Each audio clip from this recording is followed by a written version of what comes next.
जय माता दी दोस्तों। आज हम आपको ले चलने वाले हैं बहुत ही खूबसूरत और आध्यात्मिक यात्रा पर। जी हाँ, आज हम बात करेंगे हवन और कन्या पूजन की।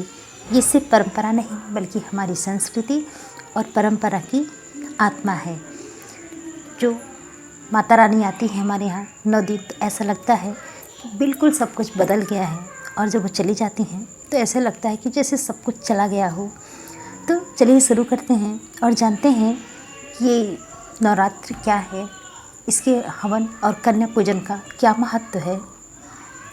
इस महत्व को आज हम लोग जानेंगे इस ब्लॉग के जरिए, तो आप लोग बने रहिए साथ साथ। ओके, शुरू करते हैं हवन से। हवन का अर्थ क्या होता है आपको तो पता ही होगा कि हवन का अर्थ क्या होता है। हवन में हम लोग अग्निदेव को साक्षी मानकर आहुति देते हैं। इसमें जो मंत्र पढ़े जाते हैं वो वातावरण को बिल्कुल शुद्ध करते हैं, और वैज्ञानिक की माने तो ये हवन की धुआं जो उठती है इसमें बैक्टीरिया जो होती है उसे हटाता है और वातावरण को पवित्र एवं शुद्ध करता है। शास्त्रों में हवन को देवताओं तक हमारी यात्रा को पहुंचाने का माध्यम बताया गया है। शास्त्रों में जो बताया गया है वो कहा गया है कि हवन का धुआं जो है वो हमारी प्रार्थना जो है देवताओं को पहुँचाता है। ये महत्व बताया गया है, लेकिन असल में ये हमारे मन को शुद्ध करता है, ये हमारी वातावरण को शुद्ध करता है और एक मन की शांति को प्रदान करता है। हवन पूजन आप जो भी किए हो आपको पता होगा कि कितनी संतुष्टि और कितनी खुशी मिलती है। घी की आहुति जब अग्नि में डाली जाती है तो सिर्फ धुआं ही नहीं उठता बल्कि हमारी सकारात्मकता ऊर्जा भी आसमान तक पहुंच जाती है, और जो हमारे जीवन में एक सकारात्मक सोच और ऊर्जा प्रदान करती है। हवन बहुत ही अच्छा लगता है, बहुत ही ज़रूरी भी होता है हवन करना। और इस समय तो हर एक घर में हवन एवं पूजन चल ही रहा है, क्योंकि माता जी का दिन है तो चलेगा ही। आप लोगों ने कौन कौन हैं जिन्होंने हवन किया है, और जिन्हें कितना दिन हो गया हवन किए कि उन्होंने अभी तक हवन नहीं किया है। देखिए, हवन करना बहुत अच्छा है। अब चलते हैं कन्या पूजन में। ओके, कन्या पूजन का अर्थ है बालिकाओं में देवी का पूजन करना। हम बालिकाओं को पूजन करते हैं तो हम 9 छोटी छोटी बच्चियों को बैठाते हैं, उन्हें 9 दुर्गा का रूप माना जाता है। ये परंपरा हमें याद दिलाती है कि नारी ही शक्ति है, नारी ही सृजन है। नवरात्रि या विशेष अवसरों पर 9 कन्याओं को जो देवी के रूप में हम आमंत्रित कर उन्हें भोजन उपहार एवं सम्मान देते हैं, यह सिर्फ एक रिवाज नहीं है बल्कि एक सामाजिक संदेश है कि हमें बेटियों का भी सम्मान करना चाहिए। हमें बेटियों का सम्मान करना चाहिए, जो कि कहना नहीं चाहिए लेकिन आजकल नहीं हो रहा है, जो कि बहुत ही गलत है। बहुत सी हमारी बेटियों के साथ गलत हो रहा है, नहीं होना चाहिए ऐसा। देखिए, जब छोटी छोटी बच्चियां जब देवी रूप में बैठाई जाती हैं तो सच मानिए ऐसा लगता है कि जैसे खुद माँ दुर्गा हमारे बीच विराजमान हो।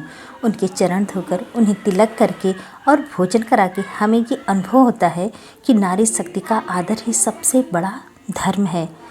जब मैं कन्या पूजन में बैठती हूँ और बच्चियों के चेहरे पर मुस्कान देखती हूँ तो सच मानिए दिल से यही निकलता है कि अगर हर घर, हर समाज अपनी बेटियों को ऐसे ही सम्मान दे तो दुनिया और भी खूबसूरत हो जाएगी। और हवन में बैठकर जो शांति मिलती है वो किसी मेडिटेशन से कम नहीं होती। लगता है जैसे मन की सारी नकारात्मकता जलकर राख हो गई हो। हवन और कन्या पूजन केवल पूजा पाठ नहीं है बल्कि ये जीवन जीने की एक सीख है। हवन हमें सिखाता है कि जो भी नकारात्मकता है उसे अग्नि में समर्पित कर दो और एक नए जीवन की शुरुआत करो। और कन्या पूजन हमें ये याद दिलाता है कि बेटियां देवी का स्वरूप होती हैं, उनका सम्मान करना ही सबसे बड़ी पूजा है। आप पूजा ना करें तो ठीक है, चल जाएगा, माँ आपसे कभी नाराज़ नहीं होगी, लेकिन हाँ, आप बेटियों का सम्मान नहीं करेंगे तो ये क्या है। आप बेटियों का सम्मान करें, उनकी इज्जत करें, यही सबसे बड़ी पूजा है। और देखिए ना, कितना अच्छा लगता है जब प्यारे प्यारे छोटे छोटे बच्चे आते हैं। हमने तो 9 जो है छोटे छोटे बच्चों को बुलाया था, 9 देवी के रूप को बुलाया था, लेकिन हमारे यहाँ 11 बच्चियाँ आ गई थी। और एक भैरव बाबा होते हैं जो कि हम लोग बैठाते हैं 9 बच्चियों के साथ। एक भैरव बाबा हम लोग बैठाते हैं, लेकिन यहाँ पे 2 भैरव बाबा भी हो गए थे और बहुत अच्छा लगा, बहुत खुशी मिली। खूब अच्छे से माँ की पूजा संपन्न हो गई, हवन पूजा पाठ सब कुछ खूब अच्छे से हो गया। और यहाँ पे कन्या पूजन भी खूब अच्छे से हुआ और सब बहुत खुश थे। तो बहुत अच्छा लगता है ये सब देख के। मुझे याद है जब हम लोग छोटे छोटे थे और मेरी दादी मम्मी पूजा करती थी, पापा बैठते थे। पापा तो अब इस दुनिया में नहीं हैं, तो याद आती है कि हम लोग एक साथ बैठ के और सब लोग बैठ के एक साथ हवन करते थे, पूजा करते थे, कन्या खिलाया जाता था। बहुत ही अच्छा लगता था। लेकिन अब जो नहीं है उसके बारे में क्या ही बात किया जाए।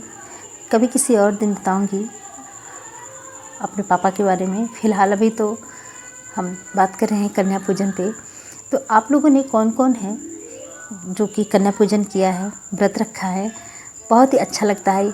अब की बार तो नवरात्र जो था वो 10 दिन का था, लेकिन ये कितनी जल्दी बीत गया, कुछ पता ही नहीं चला कि कब आया और कब चला गया। बहुत ही जल्दी सब कुछ समाप्त हो गया। माता जी आई और बिल्कुल सुना करके चली गई। और जब ये वीडियो में डाल रही हूँ तब तो ये 10वीं है और माता जी जा चुकी हैं। और मेरा मंदिर कितना अच्छा लगता है। आप लोग सोच रहे होंगे कि बार बार मंदिर ही दिखाती हैं। मुझे बहुत सुकून मिलता है, बहुत अच्छा लगता है। और सिर्फ मैं मेरे मंदिर की बात नहीं कर रही हूँ, कोई भी हो, कहीं का भी मंदिर हो, किसने भी विराजमान किया हो माता, तो हर जगह अच्छी लगती हैं। देखिए, सबका अपना अपना वो होता है कि वो किस तरह से पूजा पाठ करते हैं। सबकी संस्कृति, सबकी परंपरा अलग होती है। कहीं किसी ढंग से पूजा अर्चन किया जाता है, कहीं किसी ढंग से किया जाता है। और हम लोग चूँकि 9 दिन की नवरात्र थे, व्रत था पूरा हम लोगों का, मेरे और मेरे हस्बैंड का। तो हम लोग जो है पूरा 9 दिन व्रत करने के बाद 9वीं को हम लोग हवन किए और फिर कन्या पूजन हुआ। बहुत लोग तो अष्टमी में भी कन्या पूजन करते हैं, लेकिन हम लोग हवन करने के बाद ही 9 दिन के बाद ही हम करते हैं कन्या पूजन। हवन हो जाता है उसके बाद ही। तो देखिए कितना अच्छा लग रहा है ना बहुत अच्छा लगता है। और यहाँ कन्या पूजन हो गया। जब सब अपने घर चले गए, हमने जो दान दक्षिणा देना था, जो भी माता के आशीर्वाद से हम दे सकते थे, हम समर्थ थे, हम लोगों ने किया। और वो क्लिप मैं यहाँ पे नहीं ले पाई क्योंकि बच्चे जो है वो शूट कर रहे थे, तो शायद यहाँ पे नहीं है। कोई बात नहीं। उसके बाद जब बच्चियाँ चली गई, फिर हम लोगों ने क्या किया, क्षमा याचना की कि जो भी माता जी गलती हुई हो माफ़ करें, क्षमा प्रार्थना किया। तो ये था आज का वीडियो। आप लोगों को कैसा लगा? मुझे पूरी उम्मीद है कि आपको ये यात्रा अच्छी लगी होगी।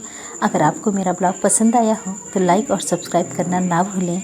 कमेंट करके बताइए आपने आखिरी बार कब हवन या कन्या पूजन में हिस्सा लिया था।